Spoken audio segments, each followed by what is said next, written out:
Hello, I'm Patty Mancha, welcoming you to our FEMA Region 6 podcast.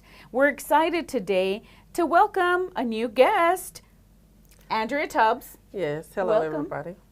All right, so Andrea has been with FEMA a little bit longer than me, so you've been here for a while, here at FEMA Region 6. And, you know, in our effort to really talk about the different things that we do here at FEMA and the different positions, we're very excited to have Andrea because she does something that most people don't really equate to emergency management, but is vital and critical, because without what you and your team do, we'd be in a pickle.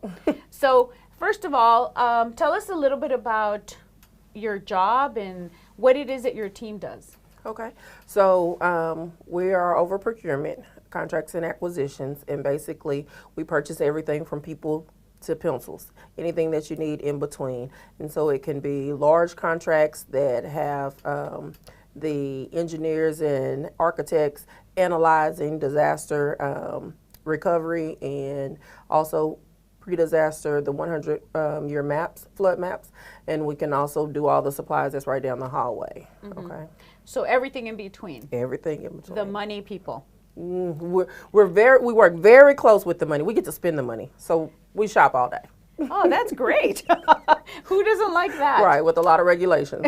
That's the key right there, right? So one of the things that you and your team often do is that you tell people they cannot make a purchase. Correct. And why is that? What are some of the reasons? So using appropriated funds, there's limitations on that. And so sometimes we may tell them that we can't purchase those things with that type of money.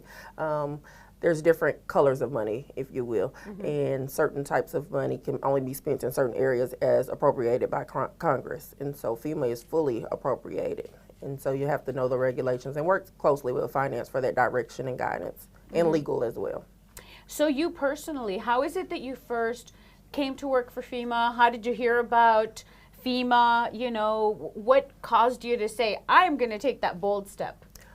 Those were two different things. First time I heard about FEMA, I was working for GSA, and my That's the General Services Administration. Correct. And so my supervisor was leaving, and he early one day, and he was like, I have to go up to FEMA, and didn't. And so I started prying and asking questions about it and kind of got an understanding of it. And so that was early 2000s. And then, of course, with Hurricane Katrina, hearing the negative impact of FEMA. And then when I made the transition to come to FEMA, it was my idea to make that a better reputation because of the fact that the expectations and the understanding of what FEMA does. I kind of did a little personal PR for FEMA, at least within my inner circle, to be able to spread the word that what our intentions are and what our responsibilities are and capabilities. So what would you say are some of the biggest challenges of the work that you do? Education. Educating our customers to let them know that we are working with them as partners. And when I say customers, every female employee is my customer, because anybody that has a need that would funnel through our office and our shop, then we treat them like a customer. We do customer-friendly service ideas and try to work as a team with them and partner with them. A lot of times they think that we're the bottleneck because they just want to get to the end goal. But our goal is to do what's in the best interest of the government. Get you what you need, but at the same time, make sure that we are being good stewards of the taxpayers' dollars.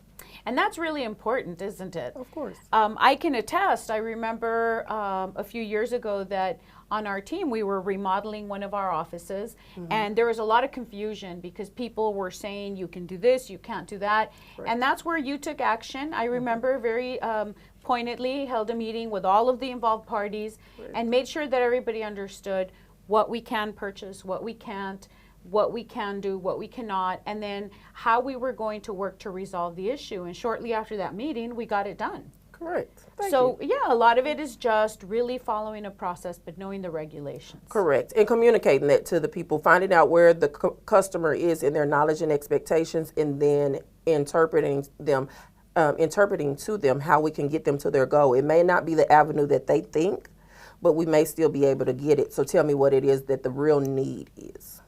And so what kind of advice would you have to somebody who is thinking about a career at FEMA? I think FEMA is a great place to work. The connectivity to the mission, even though I don't all of my customers are not survivors, knowing that I support the people that are supporting the survivors is a good feeling. But at the same time, FEMA is its own little world to me. It has a position, different positions for everybody. And so not just in contracting, but there's, like your section, there's EA, there's finance, there's IT. So it's its own world.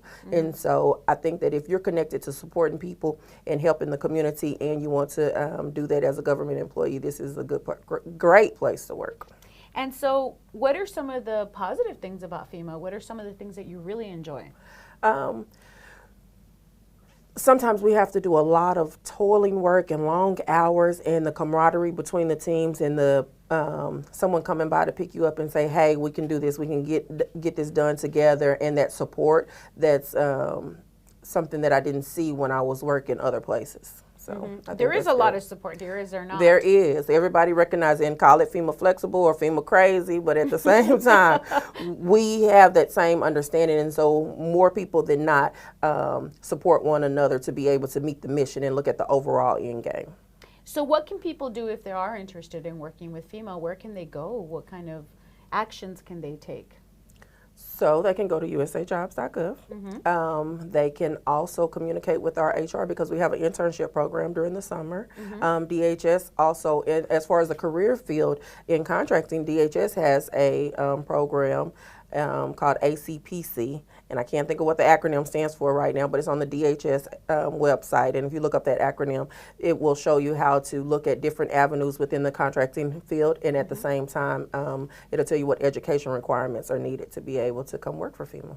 All right, so if you're an accountant or a business major and you thought that maybe FEMA wasn't for you, correct. You stand corrected because there's a lot of opportunity. Oh, and there's a lot of vacancies too.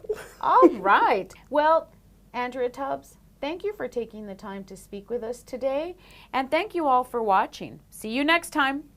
Bye. Thanks for having me.